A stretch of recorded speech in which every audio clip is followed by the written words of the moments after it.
Más nada, listo. Muy buenos días, mi nombre es Sandra Jimena Burbano Sandoval, estudiante de la UPE. En el marco de nuestra asignatura Métodos Avanzados de Investigación Cualitativa, en compañía de Carlos Javier Guzmán, vamos a exponer sobre técnicas e instrumentos de recolección de la información para la investigación cualitativa. Quiero entonces plantear mi primer interrogante o nuestro primer interrogante, y es ¿qué significa la recolección de información en nuestro enfoque cualitativo? Desde tres ejes básicos. Voy a tratar de hacerlo de manera sucinta. Y la primera es la comprensión interpretativa de significados en contextos, donde nos interesa tener claro que debemos puntualizar esta investigación o determinar esta investigación en un determinado contexto donde podamos abstraer sus experiencias desde su cultura, desde su identidad, y para poder hacer un proceso de interpretación de la realidad. La recolección también implica entonces una profundidad y una densidad del fenómeno en el que no nos interesa tanto la cantidad, sino las experiencias de nuestros informantes. En esta recolección entonces también podemos hablar desde la producción de los datos como una co-construcción en la que el investigador intenta también entender esta realidad en colectivo. No son datos extraídos, realmente es una construcción que se hace durante el proceso. Frente a lo que estamos mencionando, entonces hemos agrupado de acuerdo en la manera en cómo interactuamos con nuestros informantes, desde tres grupos fundamentales. El primero sería entonces la interacción verbal, cómo yo puedo interactuar con ellos, con estos sujetos, y yo también, por supuesto, ellos cómo interactúan conmigo. Entonces lo vamos a ver desde la entrevista como una forma de comunicación, desde la entrevista en profundidad, que es una técnica que se hace ya desde la libertad, desde no tener un guión estructurado, donde hay mayor posibilidad de interactuar y donde no hay muchos instrumentos elaborados o estructurados, solamente un protocolo donde se conocen nuestras situaciones, por decirlo así, demográficas o sociodemográficas, y donde vamos a necesitar realmente es un dispositivo de grabación para luego poder pasar todas estas narrativas tal cual nos está dando nuestro informante. En la otra parte estamos hablando ya entonces de entrevistas semiestructuradas y estructuradas, donde podemos encontrar entonces un guión, unas preguntas que podemos realizar a uno o más individuos. Entonces aquí nuestro instrumento sería un guión, el clave para poder entender y aplicar esta técnica.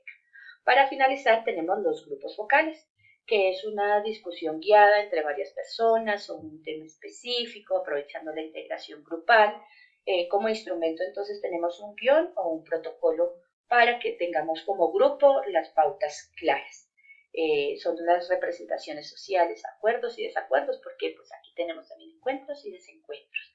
Para continuar entonces, vamos a entender que existen otros tipos de técnicas de acuerdo a lo que hemos podido entender en este proceso, de lo cual podrá hablar Carlos Javier, que nos va a abrir un poco más el panorama frente a estas técnicas. Buenos días para todos. Pues en esta parte voy a explicar las técnicas de observación y de análisis documental.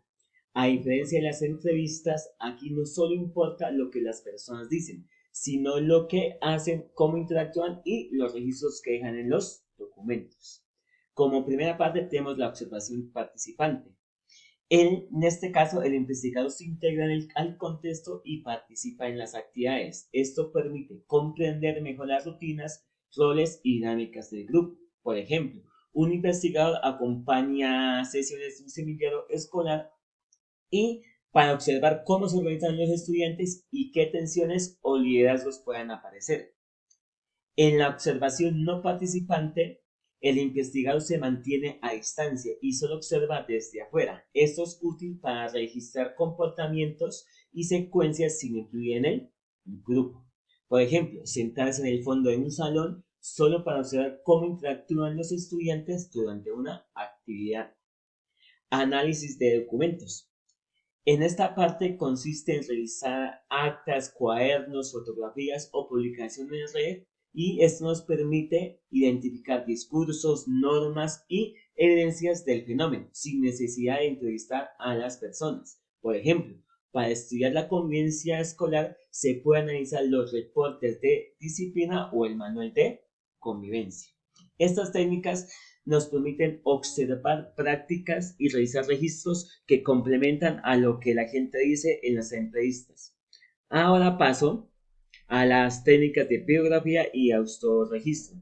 En las técnicas bibliográficas y de autorregistro tenemos cómo las historias de ella buscan reconstruir una trayectoria de una persona identificando momentos clave y cambios importantes. Por ejemplo, comprender la trayectoria educativa de un joven desde la infancia hasta la universidad. Por último, tenemos los diarios y bitácoras. Los diarios y bitácoras son los registros que las personas escriben o graban sobre sus experiencias. Esto permite captar emociones y reflexiones que no siempre aparecen en una entrevista.